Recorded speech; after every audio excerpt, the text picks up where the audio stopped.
કેમ છો બાળકો? જો હવે આપણે પર્યાવરણમાં ઈવીએસમાં પાઠ 2 વનપરી ભણીશું. જો અમે રવિવારે બગીચામાં ગયા હતા. અમે સંતાકુકડી અને અંતાક્ષરી રમ્યા હતા. અમે ખૂબ જ મજા કરી. અમે એટલે કે 4-5 મિત્રોની વાત છે. 4-5 મિત્રો બોલે છે. એ 4-5 મિત્રો મળીને રવિવાર હોય છે તેથી બગીચામાં ફરવા જાય છે અને ત્યાં સંતાકુકડી અને અંતાક્ષરી રમે છે. એમને ખૂબ જ મજા આવે છે. આગળ થોડું રમ્યા પછી દીદીએ કહ્યું, ચાલો રમત રમીએ. તો એ 4-5 મિત્રોમાં જે સૌથી મોટી છોકરી છે એ દીદી છે. તો એ દીદી નવી રમત રમે છે જેનું નામ છે વનપરી. વનપરી જે પણ નામ બોલે બધાએ તે વસ્તુને અડવા જવાનું. એટલે જુઓ, વનપરી રમતમાં કેવી રીતે રમવાની છે? તો જે વનપરી બને છે તે જે પણ કહે, જે વસ્તુને અડવાનું કહે, એટલે કે જે પણ આદેશ આપે તે બીજા બધાએ કરવાનું હોય છે. જુઓ, આ રમતની શરૂઆત થઈ. દીદીએ કહ્યું, વનપરી છોડને અડવા કહે છે. એ જ સમયે બધા જ બાળકો છોડ તરફ નીકળ્યા. આ રમતની શરૂઆત થાય છે. એમાં જે વનપરી બની છે એ દીદી આદેશ આપે છે કે બધાએ છોડને અડવાનો છે. એટલે બધા જ બાળકો છોડ તરફ અડવા જાય છે. જો ચિત્રમાં તમે જોઈ શકો છો, છોડ એટલે કે જેનું કદ નાનું છે અને તેનું થડ કેવું છે? પાતળું અને નાજુક હોય છે. જ્યારે ઝાડ એ કદમાં મોટું, ઊંચાઈ પણ વધારે ધરાવે છે અને જેનું થડ જાડું અને મજબૂત હોય છે. તો જુઓ, ચિત્રમાં તમે જોઈ શકો છો કે અમુ નામની છોકરી છે, એણે ગલગોટો પકડ્યો છે. ત્યાર પછી શબનમ નામની છોકરીએ બેસીને જાસ્મીનના છોડને સ્પર્શ કર્યો છે. સ્પર્શ કરવું એટલે કે અડવું. ત્યાર પછી શબનમની નીચેવાળો છોકરો જેનું નામ છે માઇકલ, તેણે મહેંદીના છોડને સ્પર્શ કર્યો છે. ત્યાર પછી કેસરી ટી શર્ટ પહેરેલી છે તે છોકરો જેનું નામ છે દયારામે લીમડાના વૃક્ષને પકડીને ત્યાં ઊભો રહ્યો છે. તો જુઓ, વનપરીએ છોડને અડવાનું કહ્યું છે, જ્યારે દયારામે લીમડાના વૃક્ષને પકડ્યું છે, જેથી દયારામ એ રમતમાં આઉટ ગણાશે. આગળ જોઈએ. દીદીએ કહ્યું, સરસ, બધાએ છોડને સ્પર્શ કર્યો, પરંતુ તમે જોયું બધા એકબીજાથી અલગ છે. શબનમે કહ્યું, દીદી તમે પણ એક નાના છોડ પર બેઠા છો. જો દીદી બધાને સરસ કહે છે અને બધાએ સરસ રમ્યો એમ કહે છે. પણ એમાં જે શબનમ નામની છોકરી છે એ બોલે છે કે દીદી, એટલે કે દીદીને કહે છે કે તમે પણ એક નાના છોડ પર બેઠા છો. એટલે દીદી પણ, તમે આગળના ચિત્રમાં જોયું જે વચ્ચે બેઠેલી છે એ દીદી છે. જુઓ, તો એ પણ એક છોડ પર બેઠી છે. તો એ છોડ કયો છે તમે ઓળખી શકશો બાળકો? તો હા, એ ઘાસ ઉપર બેઠી છે. તો ઘાસ પણ એક છોડ કહેવાય છે. જુઓ આગળ, રમતની શરૂઆત ફરી થાય છે. ફરી વનપરી આદેશ આપે છે. આદેશમાં બોલે છે કે એવા વૃક્ષને અડો કે જેનું થડ જાડું કે પાતળું હોય. એટલે ઝાડને અડવાનું કે જેનું થડ જાડું હોય પણ પાતળું પણ હોય, તેવું પણ ઝાડ હોય તો એ ઝાડને પણ અડવાનું કહે છે. તો બાળકો ફરી દોડે છે અને બાળકો ફરી જાડું અથવા પાતળું થડ હોય તેવા વૃક્ષને અડવા દોડ્યા, જે ચિત્રમાં બતાવ્યું છે. જુઓ, તમે ચિત્રમાં જોઈ શકો છો. તમે એવું કયું વૃક્ષ જોયું છે જેનું થડ જાડું હોય? તો આ પ્રશ્ન બાળકો તમારે જાતે લખવાનો છે, જે હોમવર્કમાં તમારી નોટમાં લખવાનો રહેશે. આગળ માઇકલ નામનો છોકરો બોલે છે કે આ રમત માઇકલને ખૂબ જ રસપ્રદ લાગી. એટલે કે માઇકલને આ રમત બહુ ગમે છે.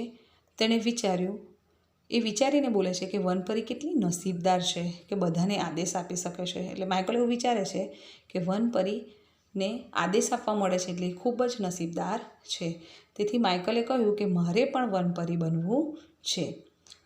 માઇકલને પણ આદેશ આપવા માટે વનપરી બનવાનું મન થાય છે. આ સાંભળી બધા બાળકો મોટેથી હસ્યા અને બોલ્યા કે છોકરો પરી બને એમ. વનપરી એટલે પાછળ પરી છોકરી બની શકે એવો વિચારથી બધા છોકરા હસી દે છે. હવે બધા નવી વનપરી પાસેથી આદેશ લેવા તૈયાર થયા. ત્યાર પછી માઇકલને વનપરી બનાવવામાં આવે છે. હવે માઇકલ આદેશ આપે છે. માઇકલે કહ્યું કે મને થોડા પાંદડા લાવી આપો. એટલે કે જુઓ, બગીચામાં જ્યાં પાંદડા પડ્યા છે તે લઈને આવો એવો આદેશ આપે છે. એમાં દીદી બોલે છે પછી કે પરંતુ યાદ રાખજો, તમે પાંદડા વૃક્ષ પરથી તોડી શકશો નહીં. બાળકો નીચે જમીન પર પડેલા પાંદડા એકઠા કરવા દોડ્યા. એટલે આદેશ આપે છે પાના એકઠા કરવાનો, પરંતુ તે પાના ઝાડ પરથી તોડવાના નથી. બગીચામાં જ્યાં જ્યાં પડેલા છે તે પાંદડા વીણીને આવવાનું છે. જો વિચારો અને લખો. હવે તમે જોયેલા પાન લખો. આ કોષ્ટકમાં તમે જે વૃક્ષના કે છોડના પાન જોયા છે તેના નામ લખવાના છે. આ કોષ્ટક તમારે તમારી નોટબુકમાં દોરીને તે નામ લખવાના છે, જે હોમવર્કમાં લખવાનું રહેશે. આગળ જુઓ. હવે બાળકો બધા પાના એકઠા કરી લાવે છે અને બધા પાના મૂકે છે. ત્યાર પછી જુઓ, અહીંયા ચિત્રમાં દેખાય છે એ રીતે અલગ અલગ પાંદડા વીણીને લાવે છે. શું બધા પાંદડાના રંગ, આકાર અને કિનાર સમાન છે? તો જુઓ, બધા જ પાંદડાનો આકાર અલગ દેખાય છે, તેનો રંગ પણ આપણને ચિત્રમાં અલગ દેખાઈ રહ્યો છે અને એની કિનારીઓ પણ અલગ દેખાઈ રહી છે. એમાં જો આગળ દયારામે કહ્યું, દયારામ નામનો છોકરો બોલે છે કે હું આટલા બધા પ્રકારના પાંદડા વિશે જાણતો ન હતો. જુઓ, કેટલાક ગોળ, કેટલાક લાંબા અને કેટલાક ત્રિકોણાકાર પાંદડા છે. ચિત્રમાં દેખાઈ રહ્યું છે. એમાં દયારામને નવાઈ લાગે છે કે આટલા બધા પાંદડાને હું જાણતો ન હતો કે આટલા જુદા જુદા પાંદડા પણ હોઈ શકે છે. તો જુઓ, એમાં ગોળ પણ પાંદડા દેખાઈ રહ્યા છે, લાંબાઈ દેખાઈ રહ્યા છે અને ત્રિકોણાકાર પણ દેખાઈ રહ્યા છે. એટલે કે બધા પાનાનો આકાર સરખો હોતો નથી. આગળ અમુએ કહ્યું, અમુ બોલે છે કે તેમના રંગ પણ અલગ અલગ છે. એટલે કે બધા પાંદડાના રંગ પણ સરખા હોતા નથી. કેટલાક ઘેરા લીલા છે અને કેટલાક આછા લીલા છે, કેટલાક પીળા, લાલ અને જાંબલી પણ છે. એક પાંદડું એવું પણ છે કે જે લીલું છે, તેમાં સફેદ ડાઘ છે. જુઓ, તમને દેખાય છે અંદર કે જે લીમડાનું પાન છે ને ઉપરવાળા પાનમાં લીલું પાન તો છે પણ એમાં સફેદ ડાઘું પણ દેખાઈ રહ્યું છે. એટલે પાંદડાના રંગ પણ અલગ અલગ હોય છે. આગળ હવે પાંદડાના કિનારીની વાત છે. તો પાંદડાઓની કિનારી પણ અલગ છે.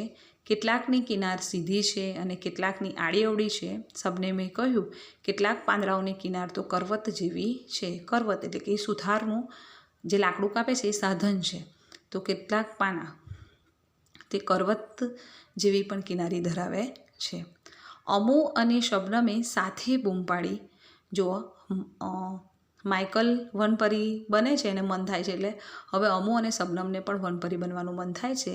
એટલે એક સાથે બૂમ પાડે છે કે અમારે પણ વનપરી બનવું છે. દીદી કહે છે પછી, દીદીએ કહ્યું આજે નહીં, આવતા રવિવારે.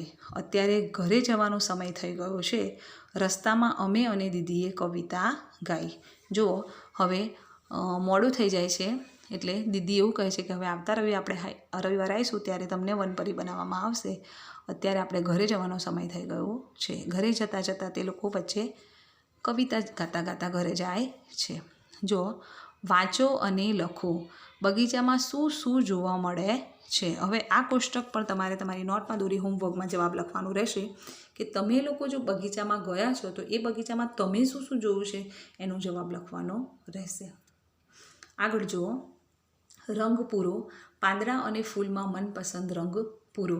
હવે જે વિદ્યાર્થીઓએ પાઠ્યપુસ્તક લઈ લીધા છે એ વિદ્યાર્થીઓ નોટબુકમાં ચોપડીમાં આ જવાબો ચોપડીમાં પણ લખી શકે છે અને અહીંયા તમારે ચિત્રમાં દેખાઈ રહ્યું છે ત્યાં રંગ પણ કરવાનો રહેશે. જુઓ કવિતા. પાંદડા લીલા પીળા ગમતા કે પાંદડા મને ગમતા, પાંદડા તો જાંબલી રંગના જોયા કે પાંદડા મને ગમતા, પાંદડા લીલા પીળા ગમતા કે પાંદડા મને ગમતા, પાંદડા તો અનોખા અનોખા લાગતા, પાંદડા નાના મોટા લાગે કે પાંદડા મને ગમતા, પાંદડા લીલા પીળા ગમતા કે પાંદડા મને ગમતા, ફૂલ ઉપર ઝાકળ આંસુ જેવા લાગતા, પતંગિયા માટે મન મારું ભાગે કે પાંદડા મને ગમતા, પાંદડા લીલા પીળા ગમતા કે પાંદડા મને ગમતા, પાંદડાને ક્યાંક રૂવાટી હોય છે, કેટલાક કાંટાળા પાંદડા હોય કે પાંદડા મને ગમતા, પાંદડા લીલા પીળા ગમતા કે પાંદડા મને ગમતા, પાંદડા વાયરે આભલામાં ઉડતા, પાંદડા ખડખડાટ કરતા કે પાંદડા મને ગમતા, પાંદડા લીલા પીળા ગમતા કે પાંદડા મને ગમતા, પાંદડા આખો દિવસ રમતા, રાત પડે સૂઈ જતા કે પાંદડા મને ગમતા, પાંદડા લીલા પીળા ગમતા કે પાંદડા મને ગમતા. જુઓ, હવે આ કવિતા તમે પણ ઘરે બેઠા ગાઈ શકો છો, જે રશ્મિકા પટેલ નામની કવિએ લખેલી છે. હવે આ કવિતાને આપણે સમજી લઈએ કે પાંદડા લીલા પીળા ગમતા એટલે કે પાંદડા વિશેની કવિતા છે કે જે રંગબેરંગી કલરના પાંદડા હોય છે, લાલ પીળા, એ ગમે છે એવી વાત કરવામાં આવી છે. બધા જ રંગના પાંદડા ગમતા હોય છે. પાંદડા અનોખા લાગતા એટલે કે અલગ અલગ લાગતા હોય છે. નાના મોટા પણ હોય છે, કોઈ નાના કોઈ મોટા એવા પાંદડા પણ જોવા મળે છે. ફૂલ ઉપર ઝાકળ આંસુ જેવા લાગતા, પાંદડા પર જ્યારે ઝાકળ પડે છે તો ફૂલ ઉપર જે પડે છે એવું પણ દેખાઈ રહેલું હોય છે. પતંગિયા માટે મન મારું ભાગે કે પાંદડા મને ગમતા, પતંગિયા ઉડતા હોય છે તો તેમાં કવિ કહે છે કે એમનું મન દોડે છે એમ, અને પાંદડા એમને ખૂબ ગમે છે. પાંદડાને ક્યાંક રૂવાટી હોય છે, એટલે અમુક પાંદડા તમે હાથ અડાવો તો વાડ જેવું, રૂ જેવું લાગતું હોય તો ત્યાં રૂવાટી હોય છે એવું કહેવામાં આવ્યું છે. કેટલાક કાંટાળા પાંદડા હોય છે, કેટલાકને હાથ અડાવો તો આપણને વાગે, જેમ કે ગુલાબના પાંદડા હોય કે એમ, તો એમાં કાંટા હોય એવું લાગે છે. પાંદડા વાયરે આભલામાં ઉડતા, વાયરો એટલે કે પવન આવે ત્યારે એ પાંદડા આકાશમાં ઉડતા હોય છે. પાંદડા ખડખડાટ કરતા કે પાંદડા મને ગમતા, પવનમાં પાંદડા વધારે હોય તો આમ તામ હલતા હોય તો અવાજ આવતો હોય તો એ ખડખડાટ કરે છે તે પણ ગમે છે. આગળ, પાંદડા આખો દિવસ રમતા, રાત પડે સૂઈ જતા કે પાંદડા મને ગમતા. આખો દિવસ જાણે ખડખડાટ કરતા હોય, ઉડતા હોય, અને રાત્રે તે કેવું તમે જોયું હોય કે સાંજે એકદમ શાંત થઈ જાય, ઝાડ હોય, છોડ હોય, પાના હોય તો જાણે સૂઈ જતા હોય તેવું લાગે છે, એવું કહેવામાં આવ્યું છે. તમે ઘરે બેઠા પણ કવિતા ગાઈ શકો છો. જુઓ આગળ, હવે અહીંયા જે કહેવામાં આવ્યું છે તે તમારે અવલોકન દ્વારા કરવાનું છે. ઘરે બેઠા પણ તમે તે અવલોકન કરી શકો છો, પ્રયત્ન કરીને તે જાણી શકો છો. જો લીંબુ, આંબો, લીમડો, તુલસી, ફુદીનો અને ધાણાના વૃક્ષના થોડા પર્ણો એકઠા કરો. એટલે કે લીંબુ, આ જે અહીંયા આપ્યા છે તે બધું શક્ય ના હોય તો તેમાંથી જે તમને મળી રહે તે પાના તમારે એકઠા કરવાના છે, લાવવાના છે, અને તે પર્ણો એટલે કે પાન તેને ભેગા કરવાના છે. ત્યાર પછી જુઓ, બધા પર્ણોને એક પછી એક વારાફરથી વાટીને સૂંઘો. હવે જે પાના તમે ભેગા કર્યા છે ને એ બધા સાથે નથી વાટવાના, પણ લીંબુ હોય તો લીંબુના અલગ, આંબો હોય તો આંબોના અલગ, એવી રીતે અલગ અલગ વાટવાના છે અને પછી સૂંઘવાનું છે. જેથી તમારે તે અવલોકન કરવાનું છે કે શું બધાની ગંધ સમાન છે, બધા પાનાની સુગંધ સરખી આવે છે, એ અવલોકન કરવાનું છે. બધા પાનાની સુગંધ સરખી હોય નહીં, પરંતુ તે તમે અવલોકન કરીને જાતે તે જોવાનું છે. આગળ, શું તમે ગંધથી પર્ણોને ઓળખી શકો? તો એ ગંધ તમે વાટીને જુઓ અને ત્યાર પછી તમારે અવલોકન કરવાનું કે આ ગંધથી દૂર જો પાનું આપણે જોયું હોય નહીં અને ખાલી ગંધ આવતી હોય તો આપણને ખબર પડે કે આ કયા વૃક્ષનું પાન છે, તે તમારે અવલોકન કરવાનું છે. જેમ કે મીઠો લીમડો હોય અને ઘરમાં મમ્મી લાવી હોય દાળમાં કે કઢીમાં નાખવા, તો આપણને દૂરથી એની સુગંધ દ્વારા ખબર પડે છે કે આ મીઠો લીમડો છે, બરાબર? એવી રીતે તમારે અવલોકન કરવાનું રહેશે. પર્ણને અન્ય કઈ રીતે ઓળખી શકાય, એટલે કે પાનને બીજી કઈ રીતે ઓળખી શકાય? તો આપણે આગળ જોયું કે તેના રંગ, તેના આકાર, તેની કિનારી અને હવે એને ગંધ દ્વારા પણ પર્ણને ઓળખી શકાય છે. આ ચિત્રને જુઓ, આ સૂકા પણોમાંથી બનાવેલા છે. જુઓ, ચિત્રમાં તમે જોઈ શકો છો કે આ પાન જે સુકાઈ ગયા છે એમાંથી આ ચિત્રો બનાવેલા આવે છે. એમાં પહેલું ચિત્ર છે ગણપતિનું મોઢું હોય, પક્ષી છે અને નીચે ઉંદર છે. તો આવી રીતે તમારે પણ ઘરે પ્રયત્ન કરવાનો છે, પાંદડામાંથી આકાર બનાવવાનો છે. તમને જે આકાર ફાવે તે તમે નવો આકાર બનાવવાનો છે. સૂકા પણોનો ઉપયોગ કરી તમારી નોટબુકમાં જુદા જુદા પ્રાણીઓના ચિત્રો બનાવો. બરાબર, તમારે પણ આ ચિત્ર આકાર બનાવવાનો પ્રયત્ન કરવાનો છે. આગળ જો, હવે છાપ કેવી રીતે લેવી. હવે વૃક્ષના પાનની છાપ લેતા શીખવાનું છે. તો જો ચિત્રમાં તમે જોઈ શકો છો તો કેવી રીતે છાપ લેવાની છે. તો આ પ્રયત્ન પણ તમારે ઘરે કરવાનો રહેશે. એક કાગળ અને મીણિયા રંગ અથવા પેન્સિલ કલરનો એક કાગળ લેવાનો છે અને મીણિયા રંગ, પેન્સિલ કલર, સ્કેચ પેનનો ઉપયોગ કરવાનો નથી. મીણિયા રંગ હોય કે પેન્સિલ હોય, બેમાંથી એક ગમે તે હોય તેનો ઉપયોગ કરવાનો રહેશે. પાંદડાને ટેબલ પર અથવા જમીન પર મૂકો. જો પાંદડાને પહેલાં ટેબલ હોય કે જમીન હોય ત્યાં મૂકવાનું છે. પર્ણ એવી રીતે મૂકો કે તેની નસો ઉપર તરફ રહે.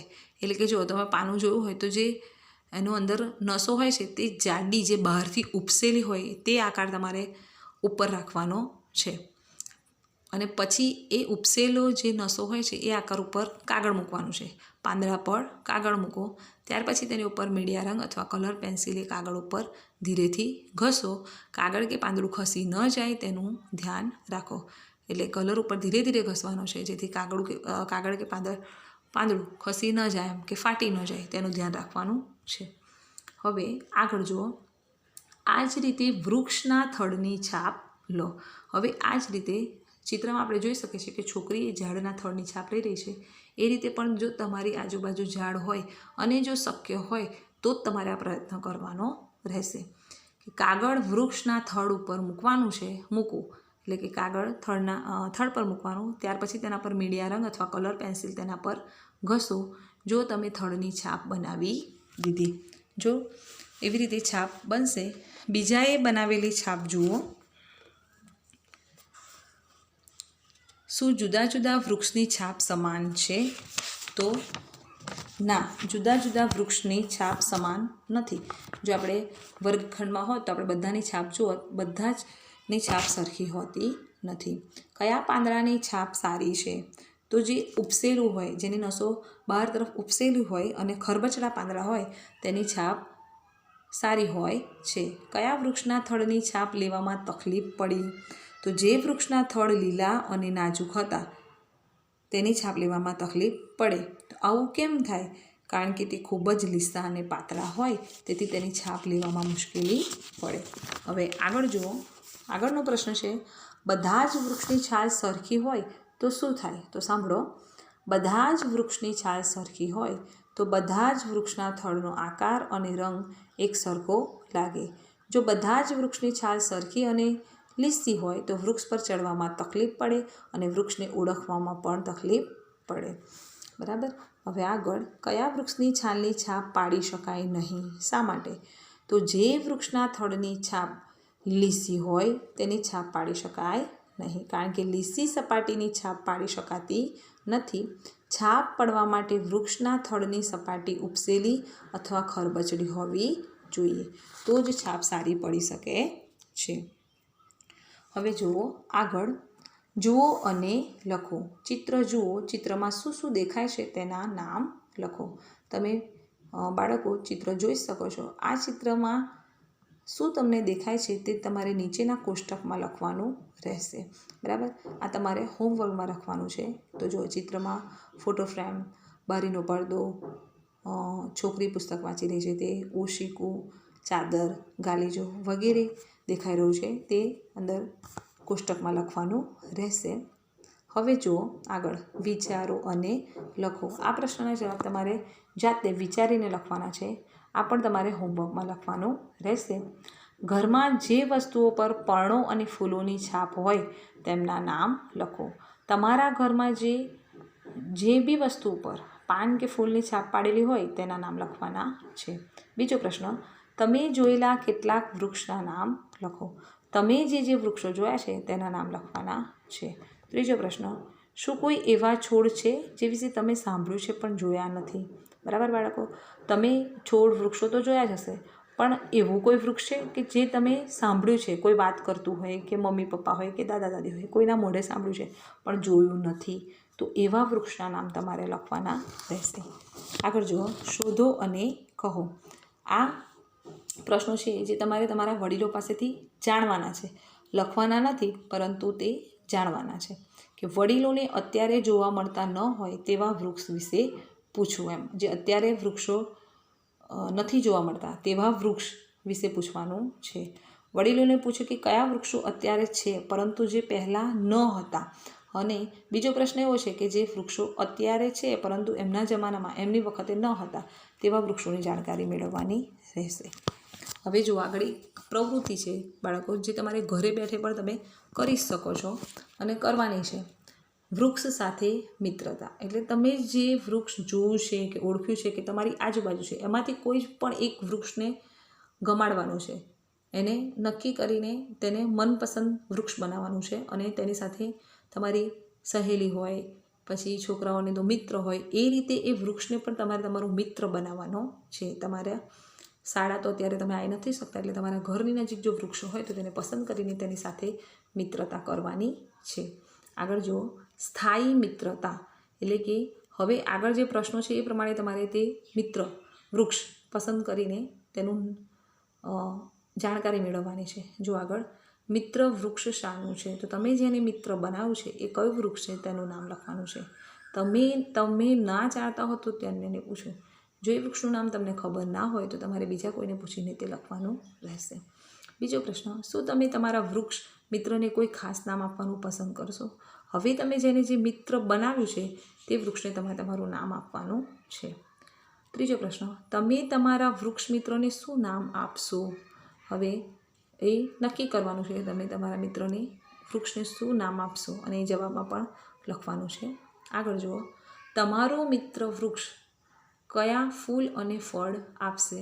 એટલે હવે તમે જેને મિત્ર બનાવો છો એ કયા ફૂલ આપે છે, કયું ફળ આપે છે એ જવાબ લખવાનો રહેશે. તમારા મિત્ર વૃક્ષના પર્ણો કેવા દેખાશે? તમારું મિત્ર વૃક્ષ છે એના પાન કેવા દેખાય છે, કેવા રંગના છે, કેવો આકાર છે એ લખવાનું છે. છેલ્લો પ્રશ્ન, કયા પ્રાણીઓ વૃક્ષો પર રહે છે? તો તમે જે મિત્ર વૃક્ષ બનાવ્યું છે તે વૃક્ષ પર કયા પ્રાણીઓ રહે છે તે લખવાનું છે. આમ તો લગભગ વૃક્ષો પર વાંદરા, પક્ષીઓ હોય, બરાબર, આવા પ્રાણીઓ રહેતા હોય છે, પણ તમે જે વૃક્ષ મિત્ર બનાવ્યું છે તેના પર જે પ્રાણીઓ રહેતા હોય એ લખવાનું રહેશે.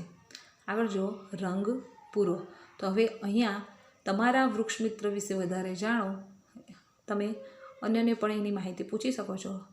નીચે તમારા વૃક્ષ મિત્રનું ચિત્ર દોરો અને રંગ પૂરો, એટલે કે તમે જેને વૃક્ષ મિત્ર બનાવ્યું છે, તમે જે મનપસંદ વૃક્ષ પસંદ કરેલું છે તે ચિત્ર આ ચોપડીમાં દોરવાનું છે. જો ચોપડી લીધેલી નથી તો તમારે નોટમાં દોરવાનું રહેશે, હોમવર્કમાં દોરવાનું રહેશે. ઓકે, આપણો પાઠ બાળકો અહીંયા પૂરો થાય છે. એટલે આ પાઠમાં જ્યાં જ્યાં હોમવર્કમાં લખવાનું રહેશે એવું કીધેલ છે તે બધું જ તમારે કોષ્ટક દોરીને કે જવાબો હોમવર્કમાં લખવાના રહેશે. જે બાળકોએ પાઠ્યપુસ્તકો લીધેલ છે તે બાળકો આ જવાબો પાઠ્યપુસ્તકમાં જ લખી શકે છે, અને જે બાળકોએ નથી લીધેલ તેમણે રફ નોટમાં હોમવર્ક કરવાનું રહેશે. Okay, thank you.